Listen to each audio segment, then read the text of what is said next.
Il était une fois, dans un petit village isolé, entouré de montagnes et de rivières, une forêt que personne n'osait traverser. On l'appelait la forêt interdite. Les anciens disaient qu'elle abritait des ombres vivantes, des voix étranges et un secret que nul n'avait encore découvert. Mais un jour, un jeune garçon du nom de Elias décida d'y entrer. Elias n'était pas comme les autres. Curieux, rêveur, il passait ses journées à dessiner des créatures imaginaires et à observer les étoiles. La nuit, il entendait parfois un murmure venant de la forêt, comme si quelqu'un l'appelait par son nom. Ses parents lui interdisaient d'y aller, mais son cœur brûlait d'envie de découvrir ce qu'il y avait derrière ces arbres noirs.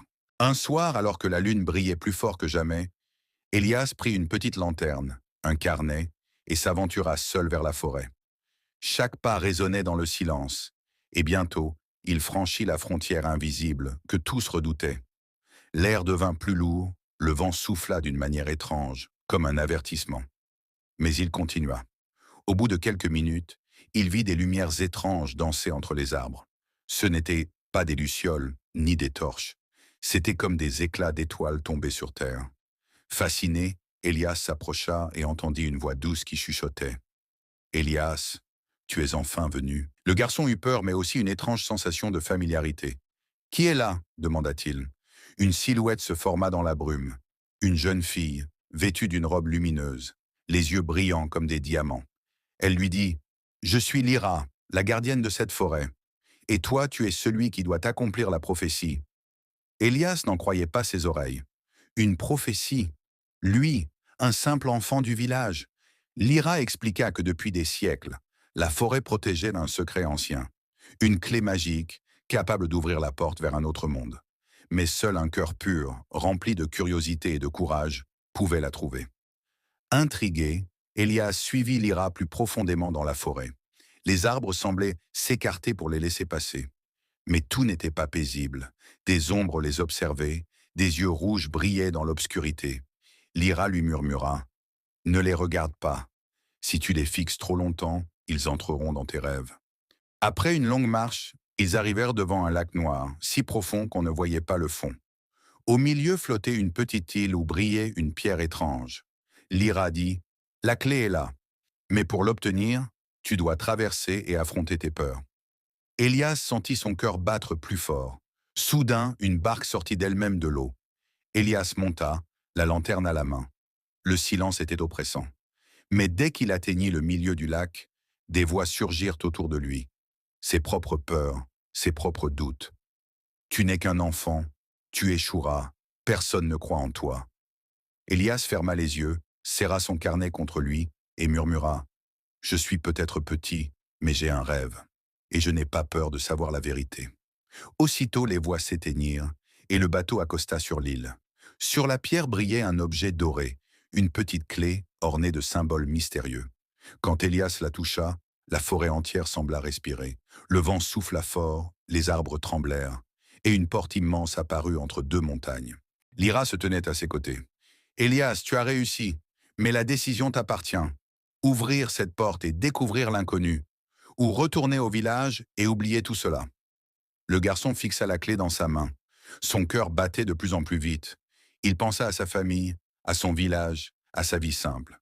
Mais il pensa aussi à ses rêves, à son désir d'explorer l'univers et de trouver des réponses. Alors il leva la clé et l'inséra dans la serrure. La porte s'ouvrit dans un éclat de lumière aveuglante. Derrière, Elias aperçut un monde inimaginable. Des cités flottantes, des créatures fantastiques, des rivières de cristal et un ciel rempli de deux soleils. Son souffle se coupa. Lyra le regarda avec un sourire. « Bienvenue, Elias. Ton voyage ne fait que commencer. » Et la porte se referma derrière eux, emportant Elias dans une nouvelle aventure que nul ne pourrait imaginer. Quand Elias franchit la porte, la lumière fut si intense qu'il dut fermer les yeux. Lorsqu'il les rouvrit, il se trouva au sommet d'une colline verdoyante. Devant lui s'étendait un monde incroyable.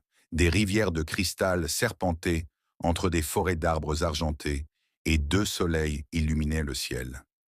Elias murmura, émerveillé, « C'est magnifique. » Lyra s'avança près de lui et déclara, « Bienvenue dans le royaume des deux soleils, Elias. Ici, le temps ne s'écoule pas comme dans ton monde. Ce que tu vivras ici peut durer des jours, mais ne sera qu'un instant là-bas. Le garçon sentit un frisson parcourir son corps. Était-il encore lui-même, ou déjà devenu autre chose? Ils descendirent la colline et découvrirent un village étrange. Les maisons semblaient flotter au-dessus du sol, retenues par des chaînes de lumière. Des habitants à la peau lumineuse et aux yeux dorés les observaient en silence. Elias serra la clé dans sa main, inquiet. Un vieil homme s'approcha, sa barbe scintillait comme des étoiles. « Gardienne Lyra, tu es revenue et tu n'es pas seule. » Ses yeux se posèrent bas sur Elias. « Alors, c'est lui, l'enfant de la prophétie ?» Elias déglutit, mal à l'aise. Lyra répondit calmement. « Oui, maître Orion, il a trouvé la clé. » Orion fixa Elias avec gravité. « Alors son épreuve ne fait que commencer, car la clé n'ouvre pas qu'une porte. Elle réveille aussi ceux qui la convoitent. » Un silence pesant tomba. Soudain, un grondement secoua le sol. Le ciel s'assombrit malgré les deux soleils. Au loin, une silhouette gigantesque se dessina. Une créature noire aux ailes déchirées. Les habitants s'écrièrent d'effroi. « Le dévoreur revient !» Elias recula d'un pas. « Qu'est-ce que c'est ?» Lyra posa une main rassurante sur son épaule. « C'est l'ombre ancienne, celle qui veut s'emparer de la clé pour plonger nos deux mondes dans l'obscurité. » Elias sentit son cœur battre plus vite. Pourquoi lui? Pourquoi maintenant? Orion leva son bâton de lumière. « Nous devons protéger l'enfant. » Mais Lyra secoua la tête. « Non, il doit apprendre à se protéger lui-même. C'est ainsi que la prophétie sera accomplie. » Elias écarquilla les yeux. « Moi? Mais je ne sais pas me battre. » Lyra se pencha vers lui et murmura. « La force ne vient pas toujours des armes, Elias. Elle vient de ton cœur, de tes choix, de ta volonté. » Puis elle tendit la main vers lui. Une petite sphère de lumière en sortit et flotta vers Elias, se posant doucement dans sa poitrine. Elias sentit une chaleur envahir tout son corps. Ses mains s'illuminèrent. Des symboles dorés apparurent sur sa peau, identiques à ceux gravés sur la clé. « Qu'est-ce qui m'arrive » cria-t-il. Orion répondit « Tu portes désormais la lumière des deux soleils. Mais attention, plus tu l'utilises, plus ton âme sera mise à l'épreuve. » À cet instant, le dévoreur poussa un cri assourdissant et s'élança vers le village. Les habitants coururent se cacher. Lyra saisit la main d'Elias. « Viens, il faut l'arrêter avant qu'il ne détruise tout. » Le garçon, tremblant mais décidé, la suivit. Ils arrivèrent sur une grande plaine. Le monstre approchait, immense, ses yeux rouges braqués sur eux. Elias sentit la peur l'envahir. « Je ne peux pas !» Lyra répondit fermement. « Tu peux.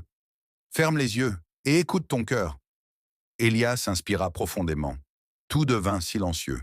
Il sentit la lumière en lui pulser, battre comme un second cœur. Lorsqu'il ouvrit les yeux, ses mains lançaient des éclats aveuglants. Le dévoreur gronda et recula légèrement, surpris. D'une voix qu'il ne reconnaissait pas, Elias cria « Tu n'auras pas ce monde !» Un rayon de lumière jaillit de ses paumes, frappant la créature en plein torse. Le dévoreur rugit et disparut dans un nuage d'ombre, repoussé mais pas détruit. Épuisé, Elias tomba à genoux. Lyra le soutint. « Tu vois, tu n'es pas seul. La lumière est en toi. » Orion s'approcha, l'air grave. « Ce n'était qu'un début, Elias. Le dévoreur reviendra, plus fort. Et toi, tu devras choisir quel genre de héros tu veux devenir. » Elias leva les yeux vers les deux soleils. Son voyage venait à peine de commencer. Après la bataille, Elias resta plusieurs jours au village suspendu. Les habitants le regardaient avec admiration, mais lui se sentait perdu. Était-il vraiment l'élu? Chaque nuit, il rêvait du dévoreur, qu'il appelait dans l'obscurité. Lyra, inquiète, le trouva assis au bord d'une cascade de cristal. « Tu doutes encore, Elias ?» Le garçon soupira. « J'ai peur. Peur de ne pas être à la hauteur. » Lyra posa sa main sur son épaule. Le courage ne signifie pas ne pas avoir peur. Il signifie avancer malgré elle. Un matin, Orion convoqua Elias et Lyra. Le dévoreur n'a pas disparu. Il rassemble une armée d'ombre dans les plaines du Nord. Si nous ne faisons rien, le royaume tout entier sera englouti. Elias sentit son cœur s'alourdir. Mais Orion ajouta, « Tu n'es pas seul. 3 peuples se cachent encore. Les guerriers des flammes, les voyageurs des vents et les sages des profondeurs. S'ils s'unissent, nous aurons une chance. Élias hocha la tête. Il savait ce qu'il devait faire, les retrouver. Leur voyage commença par le désert brûlant des guerriers des flammes. Le sable rouge scintillait sous les deux soleils. Élias crut ne jamais y survivre. Mais au milieu d'une tempête, un géant de feu surgit. « Qui ose marcher sur mes terres ?» Élias, tremblant, répondit « Je ne viens pas pour me battre, mais pour demander ton aide. » Le géant observa la clé brillante dans ses mains et s'inclina. « Alors tu es l'enfant des soleils. Très bien, nos flammes brûleront à tes côtés. » Leur deuxième halte fut dans les cités flottantes des voyageurs des vents. Là, des ponts d'air reliaient les îles suspendues. Une reine aux ailes immenses vint à leur rencontre. « Pourquoi devrions-nous vous suivre ?» demanda-t-elle. Élias répondit « Parce que l'ombre ne s'arrêtera pas à vos cieux. » La reine sourit doucement. « Tu parles avec vérité. Alors les vents t'accompagneront. » Élias sentit sa confiance grandir. Deux peuples étaient désormais avec lui. Restait le dernier. Ils plongèrent dans l'océan des sages des profondeurs. Les eaux s'ouvrirent devant eux comme une porte liquide. Dans une cité sous-marine, un vieil oracle aux yeux bleus déclara « Si tu veux notre soutien, prouve que ta lumière peut briller, même dans les ténèbres. » Alors les eaux devinrent noires. Élias flotta seul dans l'obscurité totale. Les murmures du dévoreur l'encerclaient, mais il serra la clé et murmura « Ma lumière n'est pas parfaite, mais elle existe. » Un éclat jaillit de son cœur et illumina les abysses. L'oracle s'inclina. « Tu es digne, enfant des soleils. Nous marcherons avec toi. » Ainsi les trois peuples rejoignirent l'Alliance. Pour la première fois depuis des siècles, la lumière s'unissait contre l'ombre. La bataille finale arriva. Sur la grande plaine du Nord, l'armée des ombres s'étendait comme une mer noire. Le dévoreur apparut, gigantesque, ses ailes couvrant l'horizon. « Tu crois pouvoir m'arrêter, enfant ? Tu n'es rien face à l'éternité des ténèbres. » Élias avança, la clé serrée dans sa main. Les guerriers des flammes, les voyageurs des vents et les sages des profondeurs l'entouraient.